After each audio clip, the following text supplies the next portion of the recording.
Hello friends, आप सबका कक्षा 9 विज्ञान विषय के अध्याय 2 क्या हमारे आसपास के पदार्थ शुद्ध है कि अभ्यास प्रश्न उत्तर की इस क्लास में हार्दिक स्वागत है।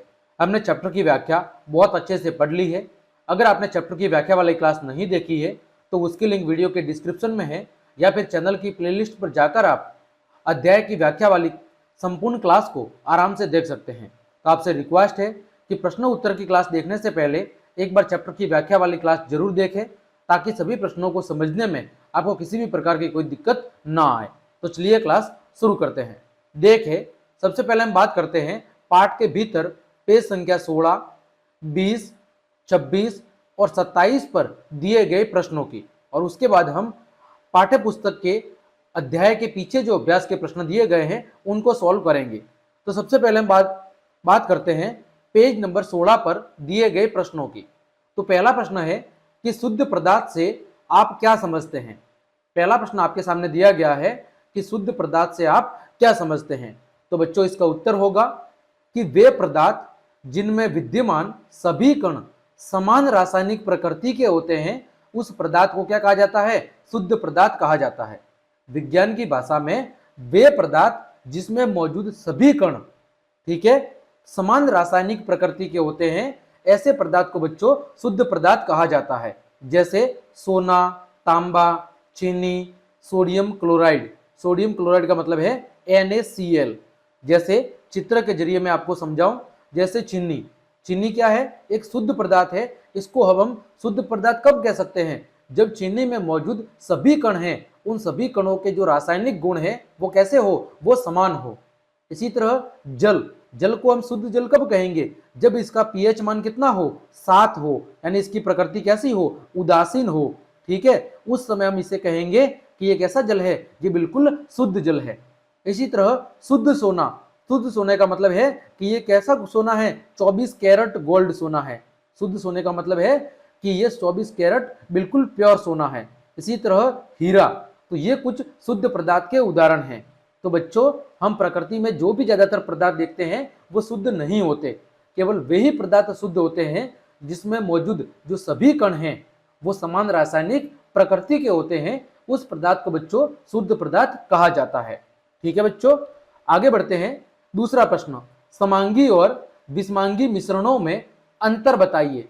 बच्चों, हमें समांगी और विषमांगी मिश्रण में अंतर बताना है। तो हमने एक सारणी बनाई है। एक भाग में हमने लिखा है बच्चों समांगी मिश्रण और दूसरे भाग में हमने लिखा है बच्चों विषमांगी मिश्रण। पहला बिंदु है कि समांगी मिश्रण में कणों की जो बनावट है वो कैसी होती है बच्चों, एक समान होती है। समांगी मिश्रण के अंदर जो भी घटक पदार्थ होते हैं उनके कणों की जो संरचना है, ठीक है, कणों की जो बनावट है वो बच्चों एक जैसी होती है। वही बात करें विषमांगी मिश्रण की, तो इसमें जो घटक पदार्थ है उसके कणों की जो बनावट है वो एक समान नहीं होती है। तो पहला अंतर है कि समांगी मिश्रण में जो कणों की संरचना होती है, जो बनावट होती है वो बच्चों एक समान होती है। वही विषमांगी मिश्रण में कणों की जो बनावट है वो एक समान नहीं होती। दूसरा अंतर है बच्चों, समांगी मिश्रण के कणों को अलग अलग नहीं किया जा सकता।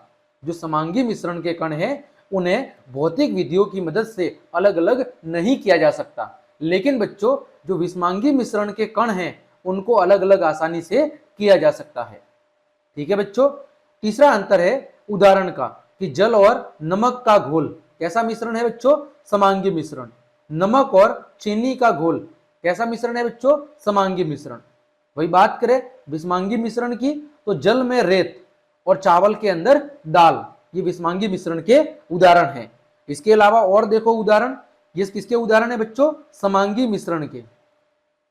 ठीक है, जैसे कॉफी हो गया, शराब हो गया, एयर यानी हवा होगी, ब्रास यानी पीतल हो गया, स्टील हो गया, नेचुरल गैस यानी प्राकृतिक गैस होगी, विनेगर हो गया, या आपका रक्त हो गया। ये सब समांगी मिश्रण के उदाहरण हैं। इसी तरह बच्चों बात करें विषमांगी मिश्रण की, तो जैसे chocolate, chip cookies, pizza, soda with ice, बर्फ के साथ सोडा, सैंडविच, ठीक है, और टोस्टेड सलाद। ठीक है, ये क्या है, ये सब बच्चों विषमांगी मिश्रण के उदाहरण हैं। उम्मीद करता हूं आपको समांगी और विषमांगी मिश्रण में अंतर समझ में आया होगा। आगे बढ़ते हैं बच्चों, प्रश्न संख्या 20। इसका पहला प्रश्न, समांगी और विषमांगी मिश्रणों में अंतर बताइए। ठीक है, जिसकी चर्चा अभी हमने पीछे की थी वो का वही प्रश्न है, तो वही मैंने सारणी बनाई है और दोनों के बीच अंतर को स्पष्ट किया है। तो इसका उत्तर भी सेम टू सेम हो जाएगा क्योंकि दोनों प्रश्न एक जैसे हैं। आगे बढ़ते हैं बच्चों, प्रश्न संख्या 20 पर प्रश्न संख्या 2 दिया हुआ है, विलयन, निलंबन और कोलाइड एक दूसरे से किस प्रकार भिन्न है, यानी तीनों के बीच में हमें अंतर बताना है। तो बच्चों हमने एक सारणी बनाई है, हमने एक भाग में लिखा है विलयन, दूसरे में निलंबन और तीसरे कॉलम में लिखा है कोलाइड। अब तीनों के बीच में बच्चों हमें अंतर बताना है। तो देखें, विलयन का पहला बिंदु, यह एक प्रकार का समांगी मिश्रण है। विलयन क्या है? एक प्रकार का समांगी मिश्रण है। वही जो निलंबन है वो कैसा मिश्रण है? विषमांगी।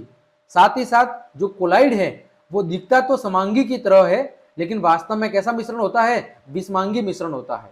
तो तीनों के बीच में पहला अंतर क्या हो गया कि विलयन समांगी मिश्रण होते हैं जबकि निलंबन और कोलाइड कैसे मिश्रण होते हैं? विषमांगी मिश्रण होते हैं।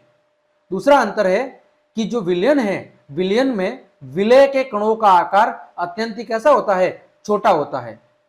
विलयन में जो कणों का आकार है वो क्या होता है बच्चों? बहुत ही छोटा होता है। विलयन में विलय पदार्थ का मतलब है कि जो घुलनशील पदार्थ है, विलयन के अंदर जो घुलनशील पदार्थ है जिसे हम क्या कहते हैं बच्चों? जिसे हम विलय कहते हैं, तो उस विलय पदार्थ के कणों का आकार क्या होता है? बहुत ही छोटा। ये व्यास में 1 नैनोमीटर यानी 10⁻⁹ मीटर से भी क्या होते हैं बच्चों? छोटे होते हैं। इस वजह से विलय के कणों को आंखों से हम नहीं देख सकते। ठीक है, यहां तक कि शक्तिशाली माइक्रोस्कोप का मतलब है बच्चों सूक्ष्मदर्शी, यानी कि शक्तिशाली सूक्ष्मदर्शी की सहायता से भी हम विलयन में मौजूद विलय के कणों को नहीं देख सकते हैं।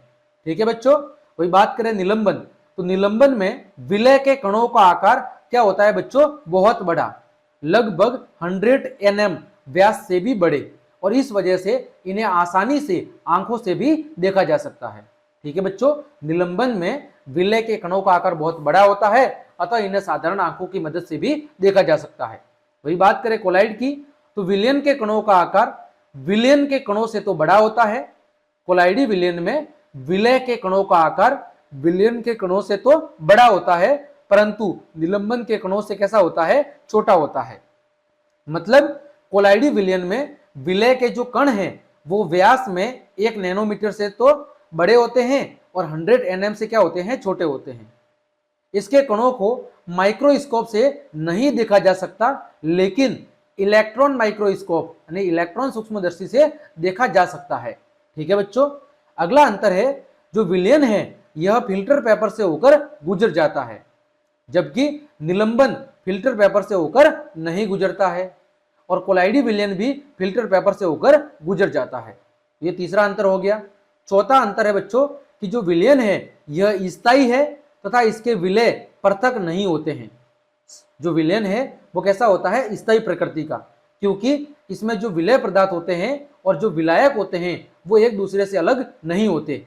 चानन विधि के द्वारा विलय के कणों को पृथक नहीं किया जा सकता। विलयन में मौजूद जो विलय पदार्थ के कण हैं उनको छान कर अलग नहीं किया जा सकता है।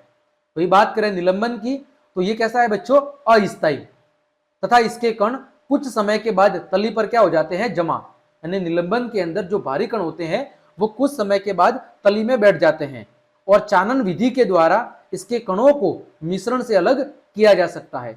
निलंबन में जो विलय पदार्थ के कण हैं वो भारी होने के कारण कुछ समय बाद नीचे तली में जमा हो जाते हैं, अतः छानकर उन विलय पदार्थ के कणों को अलग किया जा सकता है।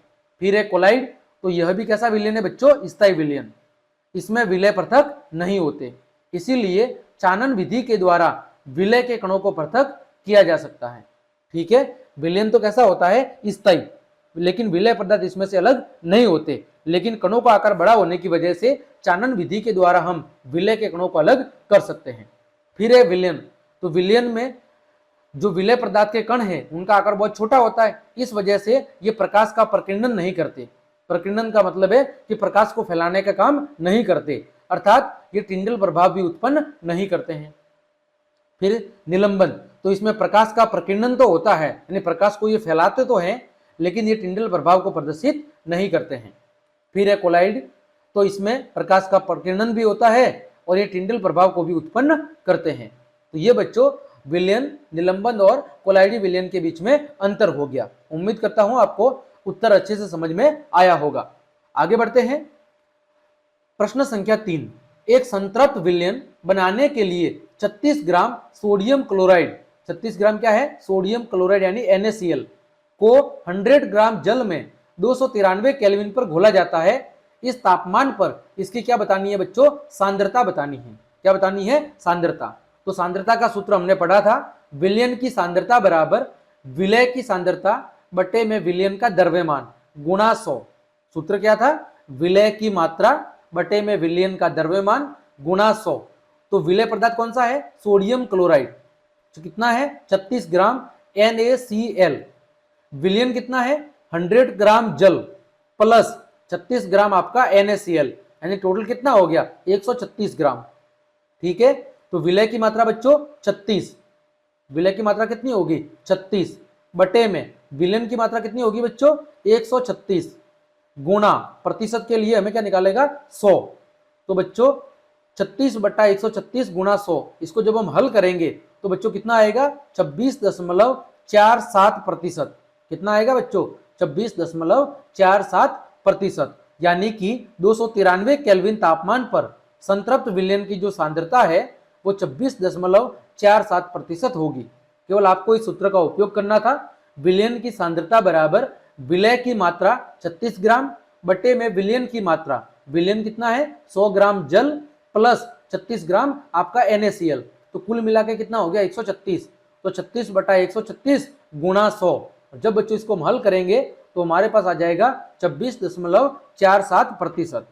ठीक है बच्चों, आगे बढ़ते हैं।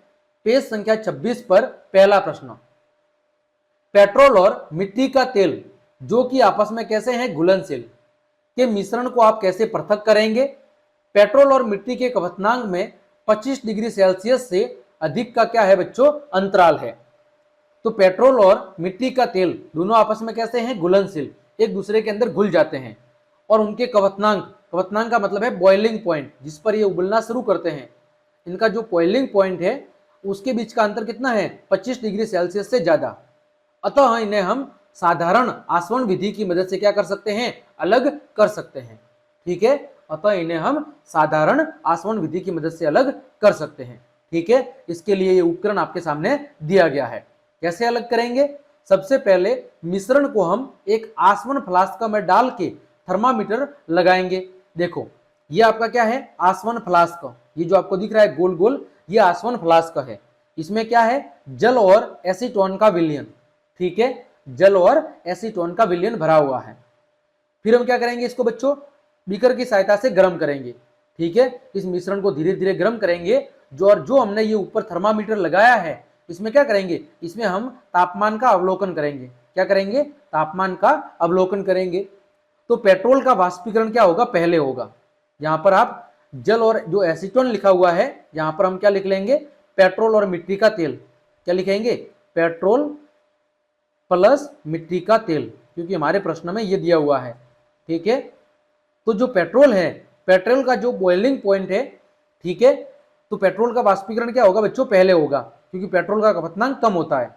तो पेट्रोल क्या होगा, पेट्रोल पहले संगणक के द्वारा संघनित होकर बाहर निकलने पर बर्तन में एकत्रित किया जाएगा, यानी पेट्रोल द्रव से किसमें बदलेगा, गैस में। ठीक है, तो संघनित होगा, तो संघनित होते हुए जो ये आपके सामने ये जो जल संगणक नली लगाई हुई है, इससे होते हुए यहाँ पर जो एसीटोन लगा हुआ है, यहाँ पर क्या सेव होगा, यहाँ पर बच्चों पेट्रोल आपका क्या होगा, अलग से इकट्ठा हो जाएगा। ठीक है, और जो आपका मिट्टी का तेल है वो इधर आसवन फ्लास्क के अंदर ही रह जाएगा। देखो फिर से समझाता हूं, हम क्या करेंगे, पेट्रोल और मिट्टी के तेल को इस आसवन फ्लास्क के अंदर पहले लेंगे। ठीक है, और फिर ऊपर क्या लगाएंगे बच्चों, एक थर्मामीटर लगा देंगे। थर्मामीटर क्या करेगा, तापमान को मेजर करेगा। ये हमने लगा दिया ऊपर एक थर्मामीटर।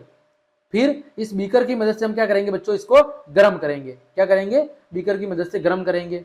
तो जो पेट्रोल है, पेट्रोल का वाष्पीकरण जल की मिट्टी के तेल की तुलना में पहले होगा। तो जो पेट्रोल है वो यहां से होते हुए इस संगणक नली से होते हुए इस बर्तन के अंदर क्या होगा, आपका जाके इकट्ठा हो जाएगा। क्या, पेट्रोल। ठीक है, और जो आपका मिट्टी का तेल है उसका क्वथनांक पेट्रोल की तुलना में ज्यादा होता है, तो वो पेट्रोल के बाद क्या होगा, उबलना शुरू होगा, यानी गैस के अंदर बदलना शुरू होगा। तो जो आपका मिट्टी का तेल है वो इसी फ्लास्क के अंदर क्या हो जाएगा, सुरक्षित रह जाएगा। तो पेट्रोल इस बर्तन में प्राप्त होगा और मिट्टी का तेल इसी फ्लास्क के अंदर रह जाएगा। तो इस प्रकार हम पेट्रोल और मिट्टी के तेल को साधारण आसवन विधि की मदद से क्या कर सकते हैं बच्चों, अलग कर सकते हैं। आगे बढ़ते हैं, पृथक करने की सामान्य विधियों के नाम दे। पहला है दही से मक्खन, समुद्र जल से नमक और नमक से कपूर। तो बच्चों दही से मक्खन को अलग करने के लिए अपकेंद्रीकरण विधि का उपयोग किया जाता है, जिसमें मिश्रण को बहुत तेज गति से घुमाया जाता है, जिससे भारी कण नीचे तली में बैठ जाते हैं और हल्के कण मक्खन के रूप में ऊपर की ओर आ जाते हैं। फिर समुद्री जल से नमक, तो इसके लिए बच्चों वाष्पीकरण विधि का उपयोग किया जाएगा। और नमक से कपूर, तो इसके लिए बच्चों ऊर्ध्वपातन विधि का उपयोग किया जाएगा, क्योंकि जो आपका कपूर है वो कैसा पदार्थ है, वो आपका एक ऊर्ध्वपातज पदार्थ है। क्योंकि कपूर को गर्म करने पर यह ठोस से सीधे गैस में बदल जाएगा और ठंडा करने पर गैस से दोबारा किसमें, सीधे ही ठोस के अंदर बदल जाएगा। तो दही से मक्खन को अलग करने के लिए अपकेंद्रीकरण विधि, समुद्री जल से नमक को अलग करने के लिए वाष्पीकरण विधि और नमक से कपूर को अलग करने के लिए ऊर्ध्वपातन विधि का उपयोग किया जाता है। आगे बढ़ते हैं बच्चों, क्रिस्टलीकरण विधि से किस प्रकार के मिश्रणों को पृथक किया जाता है। कौन सी विधि से, क्रिस्टलीकरण विधि से। तो बच्चों क्रिस्टलीकरण विधि का उपयोग करके ठोस पदार्थों को शुद्ध करने में इस विधि का उपयोग किया जाता है। यानी कि क्रिस्टलीकरण विधि का उपयोग करके हम ठोस पदार्थों को क्या कर सकते हैं, पृथक पृथक कर सकते हैं या शुद्ध कर सकते हैं। उदाहरण के लिए समुद्री जल से नमक में, समुद्री जल से प्राप्त नमक में बहुत सी क्या होती है बच्चों, अशुद्धियां। जब हम समुद्री जल से नमक प्राप्त करते हैं तो उसमें बच्चों बहुत सारी क्या होती है, गंदगी, अशुद्धियां होती है, जिन्हें दूर करने के लिए क्रिस्टलीकरण विधि का उपयोग किया जाता है। ठीक है, देखो बच्चों मैंने चित्र के जरिए भी समझाया है। सबसे पहले देखो आपके पास बीकर है, इसके अंदर सॉल्वेंट है और इम्प्योर सॉलिड है, यानी कि एक तो आपका क्या है, अशुद्ध ठोस पदार्थ, क्या है, अशुद्ध ठोस। ठीक है, और एक आपका क्या है, ये जो विलय पदार्थ है वो है। ठीक है बच्चों, फिर हम क्या करेंगे, इस मिक्सचर को गर्म करेंगे। क्या करेंगे, इस मिक्सचर को गर्म करेंगे। तो जो विलय पदार्थ है, ठीक है, यानी कि जो समुद्री जल था, वो जल क्या होगा बच्चों, वो जल वाष्प बनके क्या हो जाएगा, हवा के अंदर उड़ जाएगा। और इसके अंदर जो आपका ठोस पदार्थ था वो छोटे छोटे क्रिस्टल के रूप में यहाँ पर क्या हो जाएगा बच्चों, क्या हो जाएगा, जमा हो जाएगा। जैसे कि यहाँ पर आपका नमक था, तो ये जो नमक है ये छोटे छोटे क्रिस्टल, क्रिस्टल का मतलब है छोटे छोटे कण, इन छोटे छोटे कणों के रूप में क्या हो जाएगा बच्चों, जमा हो जाएगा। तो धीरे धीरे जैसे जैसे जल का वाष्पीकरण हो जाएगा तो ज्यादातर जल तो क्या हो जाएगा, वाष्प बन के उड़ जाएगा। और जो कुछ जल शेष रहेगा उसको जब हम फिल्टर पेपर से छानेंगे तो आपका जो ठोस कण है, जो क्रिस्टल कण थे, ठोस के जो क्रिस्टल कण थे वो क्या हो जाएंगे बच्चों, वो अलग हो जाएंगे। और जो बाकी आपकी ठोस क्रिस्टल कण ये फिल्टर पेपर से छानने पर अलग हो जाएंगे, और जो बाकी आपकी जो अशुद्धियां थी वो क्या हो जाएगी, वो बच्चों इस पात्र के अंदर अलग रह जाएगी।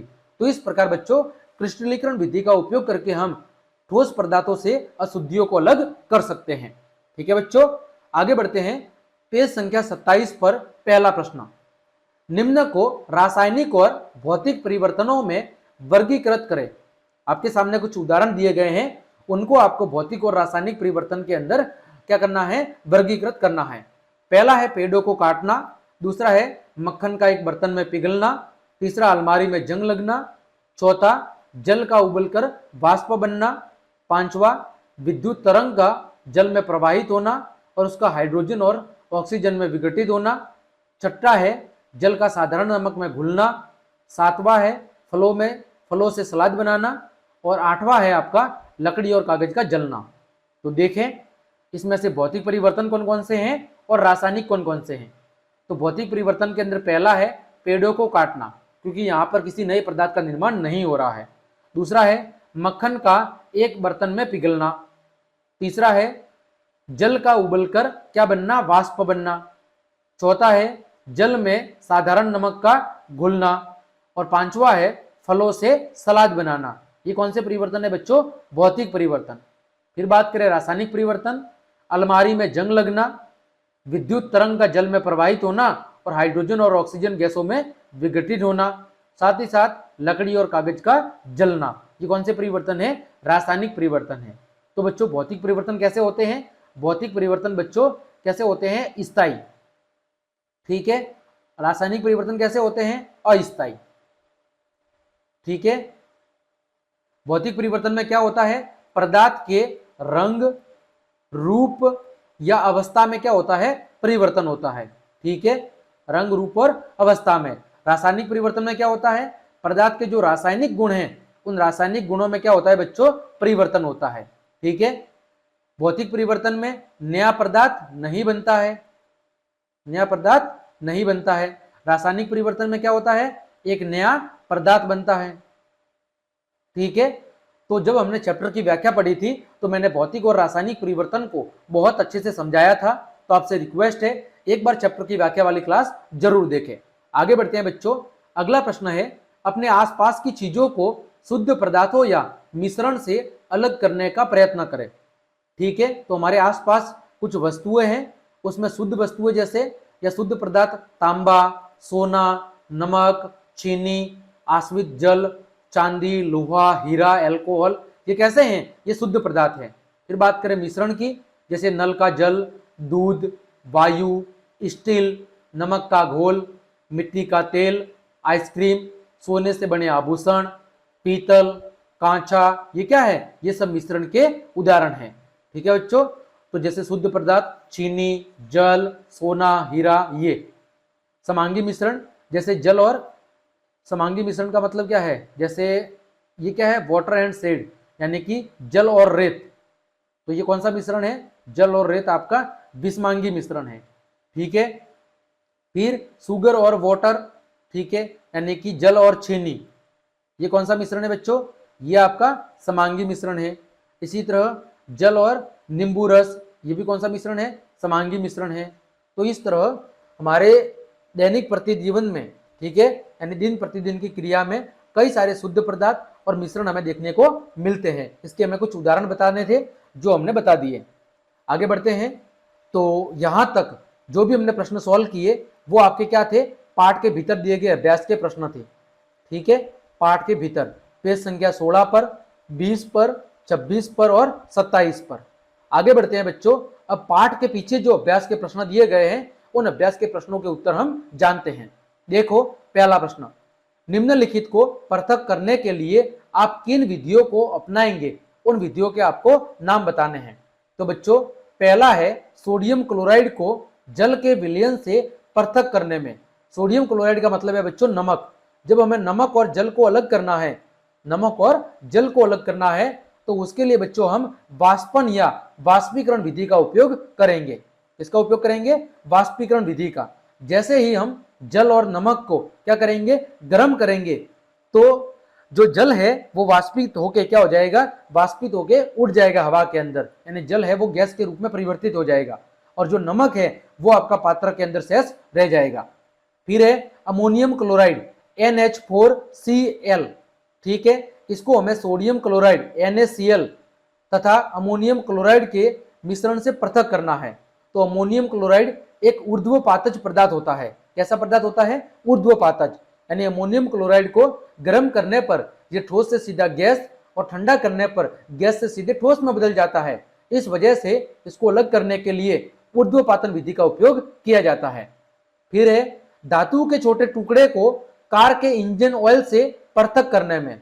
तो देखो इंजन ऑयल कैसा है? द्रव, और धातु कैसी है? ठोस। तो धातु के टुकड़े तो द्रव के अंदर गलेंगे नहीं, यानी घुलनशील नहीं होंगे। तो इसको हम निस्यंदन या निस्पंदन या छानन विधि की मदद से, यानी कि छान कर हम क्या कर सकते हैं? धातु के टुकड़े को हम इंजन ऑयल से अलग कर सकते हैं। फिर दही से मक्खन निकालने के लिए, तो दही से मक्खन निकालने के लिए अपकेंद्रीकरण विधि का उपयोग किया जाता है। फिर जल से तेल निकालने के लिए, तो जल और तेल, जो तेल है वो जल के अंदर कैसा होता है बच्चों? अघुलनशील। तो दो अघुलनशील द्रवों को अलग करने के लिए कीप पृथक्करण विधि का उपयोग किया जाता है। अगला चाय से चाय की पत्तियों को अलग करने में, तो छानन विधि के द्वारा हम चाय की पत्तियों को चाय से अलग कर सकते हैं। बालू से यानी रेत से लोहे की पिनों को अलग करने में। तो इसके लिए बच्चों हम चुंबकीय पृथक्करण विधि का उपयोग कर सकते हैं। चुंबक की मदद से हम लोहे की पिनों को बालू या रेत से अलग कर सकते हैं। फिर भूसे से गेहूं के दानों को अलग करना है, तो इसके लिए बच्चों हम फटकन विधि, विनोइंग विधि की मदद से अलग कर सकते हैं। फिर पानी में तैरते हुए मिट्टी के महीन कण को पानी से अलग करना है। पानी में तैरते हुए मिट्टी के महीन कण, तो उन्हें हम अवसादन या निस्तारण विधि की मदद से क्या कर सकते हैं, अलग कर सकते हैं। कि उस पानी को हम कुछ समय के लिए ऐसे कैसे रखे देंगे जिससे जो मिट्टी के कण हैं वो नीचे तली में जमा हो जाएंगे और शुद्ध पानी ऊपर रह जाएगा। तो हम शुद्ध पानी को अलग कर लेंगे और मिट्टी के कण उस पात्र के अंदर रह जाएंगे। फिर पुष्प की पंखुड़ियों के निचोड़ से विभिन्न रंजकों यानी रंगों को अलग करने में, तो उसके लिए हम बच्चों क्रोमेटोग्राफी विधि का उपयोग करते हैं। तो यहाँ पर हमने जितनी भी पृथक्करण की विधियां पढ़ी है उनकी व्याख्या हमने चैप्टर की व्याख्या के दौरान बहुत अच्छे से चित्र के साथ समझी है। तो आपसे रिक्वेस्ट है कि इन सभी विधियों को अगर आप चित्र सहित समझना चाहते हैं तो एक बार चैप्टर की व्याख्या वाली क्लास जरूर देख ले। आगे बढ़ते हैं। प्रश्न संख्या 2 दिया हुआ है कि चाय तैयार करने के लिए आप किन किन चरणों का प्रयोग करेंगे। विलयन, विलायक, विलय, घुलना, घुलनशील, अघुलनशील, घुले और अवशेष शब्दों का प्रयोग करना है। आपको क्या बनानी है, चाय बनानी है। लेकिन चाय बनाने के लिए जो चीजें आप काम में ले रहे हैं उनके लिए आपको इन शब्दों का प्रयोग करना है। तो सबसे पहला, एक पात्र के अंदर हमने क्या लिया है, 1 कप पानी लिया है। पानी क्या है यहाँ पर बच्चों, पानी आपका एक विलायक पदार्थ है। तो पानी क्या हो गया बच्चों, आपका विलायक।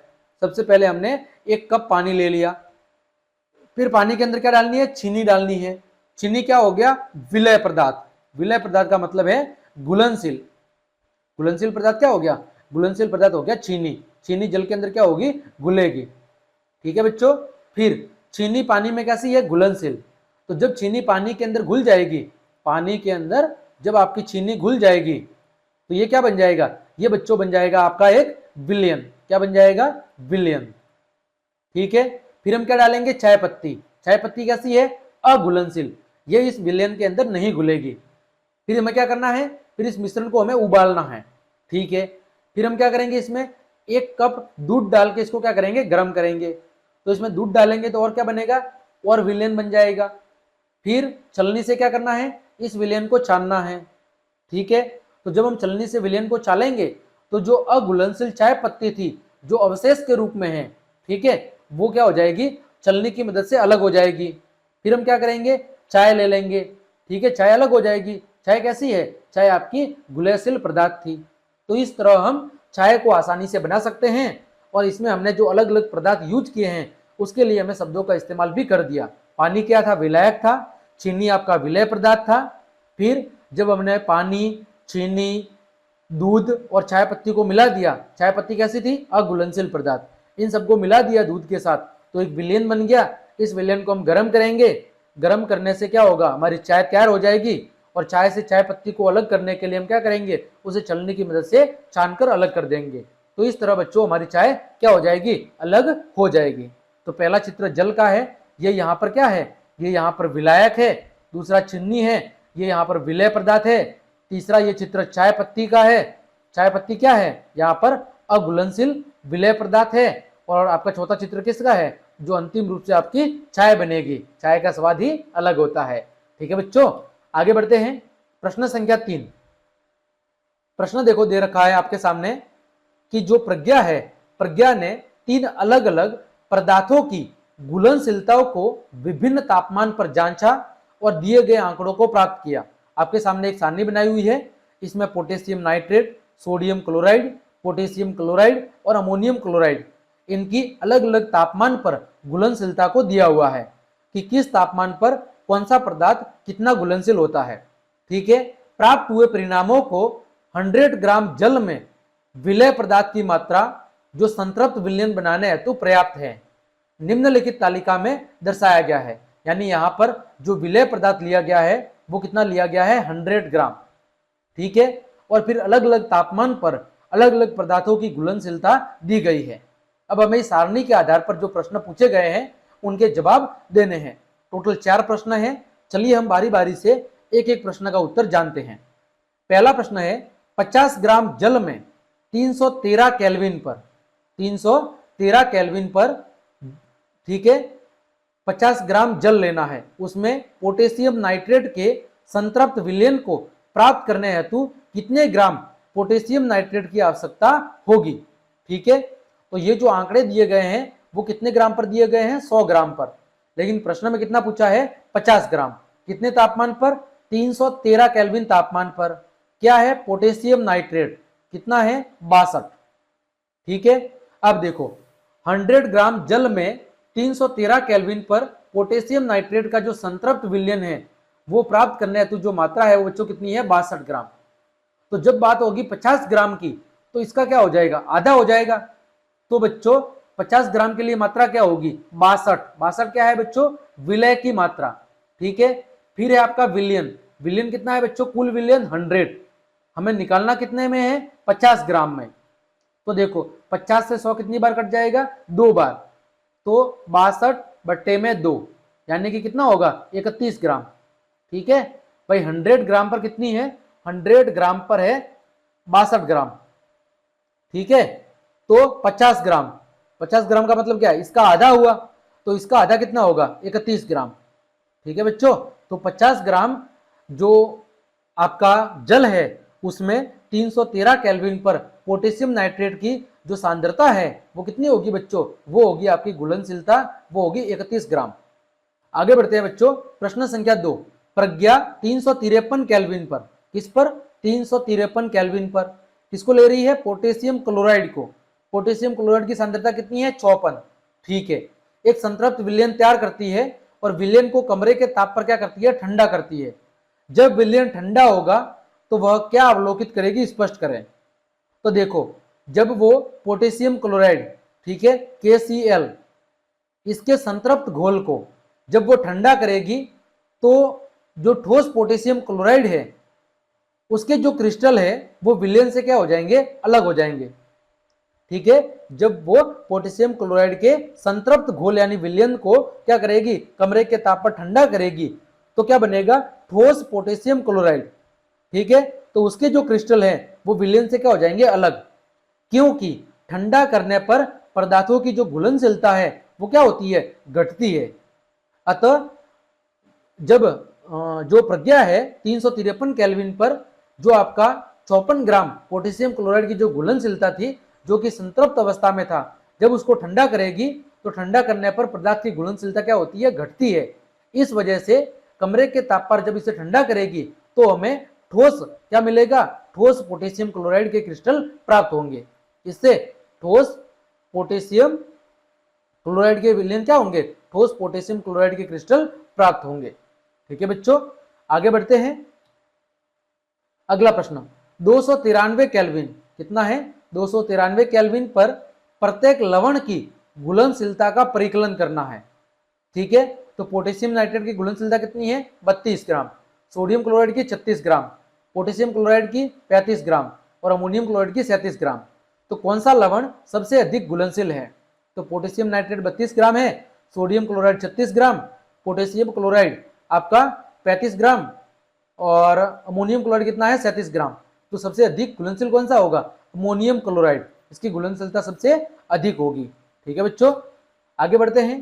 तापमान से परिवर्तन से लवण की घुलनशीलता पर क्या प्रभाव पड़ता है, तो अभी हमने पढ़ा कि ताप में वृद्धि होने से लवण की घुलनशीलता क्या होती है बच्चों, लवण की घुलनशीलता बढ़ती है। जैसे जैसे ताप बढ़ेगा लवण की घुलनशीलता बढ़ेगी और ताप में कमी होने पर घुलनशीलता क्या होती है बच्चों, घटती है। यानी कि जो ताप है, ताप और घुलनशीलता एक दूसरे के समानुपाती है। ठीक है, ताप और घुलनशीलता एक दूसरे के समानुपाती है। जैसे जैसे ताप बढ़ेगा तो लवण की घुलनशीलता भी क्या होगी, बढ़ेगी, और जैसे जैसे ताप कम होगा लवण की घुलनशीलता कम होगी। ठीक है बच्चों, प्रश्न संख्या 4, निम्न की उदाहरण सहित व्याख्या करो। पहला है संतृप्त विलयन। तो संतृप्त विलयन क्या होता है, तो किसी निश्चित तापमान पर उतना ही विलेय पदार्थ घुल सकता है जितनी विलयन की क्या होती है, क्षमता होती है। एक निश्चित तापमान पर किसी विलयन के अंदर उतना ही विलेय पदार्थ घुल सकता है जितनी विलयन की क्या होती है, क्षमता होती है। अतः दिए गए निश्चित तापमान पर यदि विलयन में विलय पदार्थ नहीं घुलता है, यदि किसी दिए गए निश्चित तापमान पर विलयन में और विलय पदार्थ नहीं घुल सकता है, तो विलयन की उस अवस्था को कहते हैं संतृप्त विलयन। क्या कहते हैं? संतृप्त विलयन। उदाहरण के लिए 293 केल्विन पर 100 ग्राम जल में 32 ग्राम से अधिक पोटेशियम नाइट्रेट नहीं घुल सकता। क्या बोल रहा है कि 293 केल्विन पर 100 ग्राम जल में, किसमें? 100 ग्राम जल में 32 ग्राम पोटेशियम नाइट्रेट KNO3, ठीक है, 32 ग्राम से ज्यादा पोटेशियम नाइट्रेट नहीं घुल सकता। अतः पोटेशियम नाइट्रेट और जल का जो 132 ग्राम का जो विलयन है वो कैसा विलयन होगा? वो आपका संतृप्त विलयन होगा। ठीक है बच्चों, तो संतृप्त विलयन विलयन की वह अवस्था है जिसमें किसी दिए गए निश्चित तापमान पर उस विलयन में और अधिक विलय पदार्थ नहीं घुल सकता है। ठीक है, अगला है शुद्ध पदार्थ। तो जिन पदार्थों में मौजूद सभी कण समान रासायनिक प्रकृति के होते हैं, किसी पदार्थ में मौजूद यदि सभी कण प्रकृति में समान है, यानी उन सभी कणों की जो रासायनिक प्रकृति है वो यदि आपस में समान है, तो उसे क्या कहते हैं? उसे बच्चों शुद्ध पदार्थ कहते हैं, जैसे लोहा और पानी। आगे है कोलाइड। तो जिस विलयन में विलय के कणों का विलयन में समान रूप से विस्तार करते हैं, पर निलंबन की अपेक्षा कणों का आकार छोटा होने के कारण यह मिश्रण कैसा प्रतीत होता है? यह मिश्रण समांगी प्रतीत होता है। कैसा प्रतीत होता है? समांगी प्रतीत होता है। लेकिन वास्तव में जो कोलाइडी विलयन है वो कैसा होता है? विषमांगी मिश्रण। यानी जो कोलाइडी विलयन है ये दिखने में तो कोलाइडी विलयन दिखने में तो समांगी मिश्रण की तरह लगता है, लेकिन वास्तव में ये कैसा होता है कि वास्तव में एक प्रकार का विषमांगी मिश्रण है। कोलाइडी कणों के छोटा आकार होने के कारण, जो कोलाइडी कण है उनके कणों का आकार छोटा होने के कारण इन्हें खाली आंखों से या खुली आंखों से नहीं देखा जा सकता। ये कण प्रकाश की किरणों को फैलाने का काम करते हैं, जिससे हम क्या कहते हैं? जिससे बच्चों हम टिंडल प्रभाव कहते हैं। ठीक है, तो कोलाइडी विलयन के उदाहरण की बात करें तो दूध और आपका रक्त, ये क्या है? कोलाइडी विलयन के उदाहरण है। अगला है निलंबन। निलंबन जो विलायक में कैसा होता है? अघुलनशील पदार्थ जो विलायक के अंदर अघुलनशील होता है, यानी एक तरह से कैसा मिश्रण होता है? विषमांगी मिश्रण होता है। ठीक है, और इसके कणों का आकार क्या होता है? कणों का आकार बहुत अधिक बड़ा होता है। कणों का आकार क्या होता है? कणों का आकार बहुत अधिक बड़ा होता है, जिन्हें आंखों से आसानी से देखा जा सकता है। अतः ऐसे विलयन को निलंबन कहते हैं। निलंबन एक विषमांगी मिश्रण होता है। इसके कणों का आकार बहुत छोटा होता है, इस वजह से इसके कणों को आसानी से आंखों की मदद से देखा जा सकता है। उदाहरण के लिए गंदा पानी, ठीक है, फिर पेंट, फिर चौक और जल का मिश्रण, ये कुछ निलंबन के उदाहरण हैं। आगे बढ़ते हैं बच्चों। निम्नलिखित को समांगी और विषमांगी मिश्रण में पृथक करना है। तो इसमें से समांगी मिश्रण कौन कौन से हैं? सोडा जल, बर्फ, वायु, सिरका और छन्नी हुई चाय, ये किसके उदाहरण है? समांगी मिश्रण के। विषमांगी मिश्रण के उदाहरण है लकड़ी और मिट्टी। ठीक है बच्चों, आगे बढ़ते हैं। आप किस प्रकार पुष्टि करेंगे कि दिया हुआ रंगहीन द्रव शुद्ध जल है? यानी किसी भी जल की हम पहचान कैसे करेंगे कि यह शुद्ध है या अशुद्ध? तो वायुमंडलीय दबाव पर दिया हुआ रंगहीन द्रव 100 डिग्री सेल्सियस पर क्या होता है? उबलता है। तो हम कह सकते हैं कि दिया गया रंगहीन द्रव कैसा है? शुद्ध जल। यानी अगर कोई भी जल बिल्कुल शुद्ध जल है तो जब हम इसको गर्म करेंगे तो ये 100 डिग्री सेल्सियस पर उबलना शुरू हो जाएगा, क्योंकि शुद्ध पदार्थों के जो क्वथनांक है और जो गलनांक है वो कैसे होते हैं बच्चों? निश्चित होते हैं। गलनांक का मतलब है कि जिस पर ठोस पदार्थ किसमें बदलता है? द्रव में। ठोस पदार्थ द्रव में बदलता है। और क्वथनांक का मतलब है वह तापमान जिस पर द्रव पदार्थ किसमें बदलता है? गैस में। जैसे उदाहरण के लिए मैंने समझा रखा है, जैसे बर्फ है तो बर्फ का जो गलनांक बिंदु है वो कितना है आपका? 0 डिग्री सेल्सियस। ठीक है, 0 डिग्री से जैसे ही तापमान आगे बढ़ेगा तो ये बर्फ किसमें बदलना शुरू हो जाएगा? जल के अंदर। ठीक है, और जब जल का तापमान 100 डिग्री सेल्सियस से ज्यादा होगा तो जल किसमें बदलना शुरू हो जाएगा? जल आपका वाष्प या गैस के अंदर बदलना शुरू हो जाएगा। तो यदि हमारे पास एक रंगहीन द्रव दिया हुआ है और अगर हमें उसकी पहचान करनी है कि वो शुद्ध जल है कि नहीं, तो हम उसको गर्म करेंगे और यदि वो 100 डिग्री सेल्सियस पर उबलना शुरू हो जाता है तो हम कहेंगे कि वो कैसा जल है, शुद्ध जल है। क्योंकि जो अशुद्ध जल है, अशुद्ध जल के अंदर क्या होगा, अशुद्ध जल के अंदर बच्चों मिलावट होगी, गंदगी होगी, तो वो कभी भी 100 डिग्री सेल्सियस पर उबलना शुरू नहीं होगा। ठीक है बच्चों, आगे बढ़ते हैं। कौन सी वस्तुएं शुद्ध पदार्थ हैं? हमारे सामने कई सारे नाम लिखे हुए हैं, हमें बताना है कि शुद्ध पदार्थ कौन कौन से हैं। तो इनमें से शुद्ध पदार्थ है बर्फ, लोहा, हाइड्रोक्लोरिक अम्ल HCl, कैल्शियम ऑक्साइड CaO और आपका पारा। ये क्या है, कुछ शुद्ध पदार्थों के उदाहरण हैं। और बाकी जो पदार्थ दिए गए हैं वो कैसे हैं, अशुद्ध। शुद्ध कौन कौन से हैं, बर्फ, लोहा, हाइड्रोक्लोरिक अम्ल, कैल्शियम ऑक्साइड और पारा। ये कैसे हैं, शुद्ध पदार्थ। बाकी कैसे हैं, अशुद्ध। अगला है विलयन की पहचान करनी है। हमारे सामने कुछ उदाहरण दिए गए हैं, हमें विलयन कौन कौन से हैं ये बताना है। तो इनमें से समुद्री जल विलयन है और आपका सोडा जल विलयन है।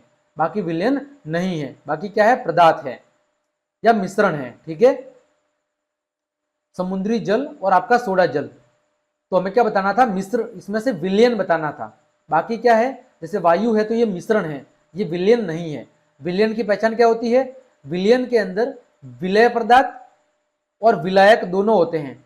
विलय और विलायक। विलय का मतलब क्या है, घुलनशील पदार्थ। ठीक है, और विलायक का मतलब है कि जिसमें विलय घुलता है, जिसमें विलय घुलता है वो क्या कहलाता है, विलायक। तो विलयन की पहचान है कि विलयन के अंदर विलय और विलायक नामक दो घटक होते हैं। ठीक है, तो इसमें से समुद्री जल एक विलयन है और सोडा जल एक विलयन है।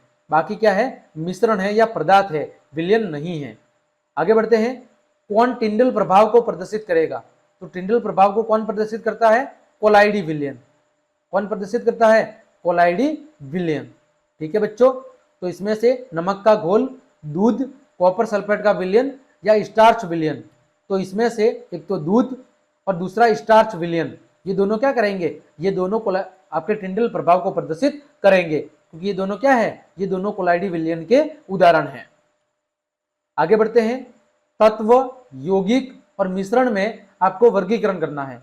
आपके सामने कई सारे नाम दिए गए हैं, इसमें से तत्व कौन कौन से हैं, यौगिक कौन कौन से हैं और मिश्रण, इन तीनों की परिभाषा और व्याख्या मैंने चैप्टर की व्याख्या के दौरान बहुत अच्छे से समझाई थी कि इन तीनों के अंदर क्या अंतर है, तत्व क्या होते हैं, यौगिक क्या होता है और मिश्रण क्या होता है, और इन तीनों के बीच में अंतर क्या होता है। इस बात को भी मैंने बहुत अच्छे से समझाया था। तो चलिए उत्तर हम जान लेते हैं। हमने एक तरफ लिखा है तत्व, फिर यौगिक और मिश्रण। तो तत्व के उदाहरण है सोडियम, चांदी, टीन और सिलिकॉन। ये क्या है, तत्व के उदाहरण है।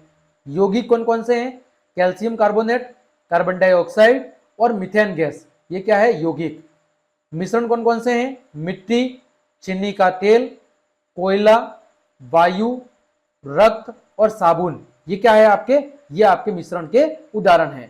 ठीक है बच्चों, अगला है, इनमें से कौन कौन से परिवर्तन रासायनिक है। इसमें से कौन कौन से परिवर्तन रासायनिक है वो हमें बताने हैं। तो पहला है पौधों की वृद्धि, लोहे में जंग लगना, खाना पकाना, भोजन का पाचन और मोमबत्ती का जलना। ये कौन से परिवर्तन है, ये आपके रासायनिक परिवर्तन है। बाकी कौन से परिवर्तन है, भौतिक परिवर्तन। तो रासायनिक परिवर्तन, पौधों में वृद्धि, लोहे में जंग लगना, खाना पकाना, भोजन का पाचन और मोमबत्ती का जलना। अब एक सबके मन में डाउट रहता है कि मोमबत्ती का जलना कौन सा परिवर्तन है। तो बच्चों, मोमबत्ती का जलना रासायनिक और भौतिक दोनों ही प्रकार का परिवर्तन है। मोमबत्ती का जलना भौतिक और रासायनिक दोनों ही प्रकार का परिवर्तन है। कारण क्या है, क्योंकि जो मोम जल चुका है, जो मोम जल चुका है वह ऊष्मा और प्रकाश में क्या हो गया है, परिवर्तित हो चुका है और उसे पुनः प्राप्त नहीं किया जा सकता। यानी वो कौन सा परिवर्तन हो गया, रासायनिक परिवर्तन। यह परिवर्तन कैसा है, स्थायी है। लेकिन जो मोम नीचे बच जाता है, मोमबत्ती को जलाने पर जो मोम नीचे की ओर बच जाता है, उसका जो रासायनिक संगठन है वो मोमबत्ती के समान ही होता है। ठीक है, तो वो वाला जो परिवर्तन है, उस मोमबत्ती को जलाने पर जो नीचे पदार्थ शेष बच जाता है उसका संगठन मोमबत्ती के समान ही होता है। अतः वो कौन सा परिवर्तन है, वो आपका भौतिक परिवर्तन है। तो आपको जब भी कोई पूछे तो मोमबत्ती का जलना रासायनिक और भौतिक दोनों है। रासायनिक क्यों है, क्योंकि जब हम मोमबत्ती को जलाते हैं तो मोमबत्ती ऊष्मा और प्रकाश के अंदर क्या हो जाती है, परिवर्तित हो जाती है। अतः उसे पुनः प्राप्त नहीं किया जा सकता। ठीक है। लेकिन मोमबत्ती का जो जलना वाला परिवर्तन है ये कैसा होता है, स्थायी, ठीक है। इसी वजह से जो मोम नीचे की ओर बच जाता है उसका जो रासायनिक संगठन है वो कैसा होता है, मोमबत्ती के समान होता है। अतः मोमबत्ती के जलने के अंदर भौतिक और रासायनिक दोनों ही प्रकार के परिवर्तन स्थित होते हैं, ठीक है बच्चों। तो इस प्रकार हमने आपके अध्याय 2 के अभ्यास के समस्त प्रश्नों को बहुत अच्छे से सॉल्व कर दिया है। उम्मीद करता हूं सभी प्रश्नों के उत्तर आपको अच्छे समझ में आए होंगे। तो क्लास देखने के लिए आप सभी को धन्यवाद। यदि आपको मेरी क्लास और मेहनत पसंद आई है तो फिर लाइक, कमेंट, शेयर और सब्सक्राइब जरूर करें। आज के लिए इतना ही। जय हिंद, जय भारत।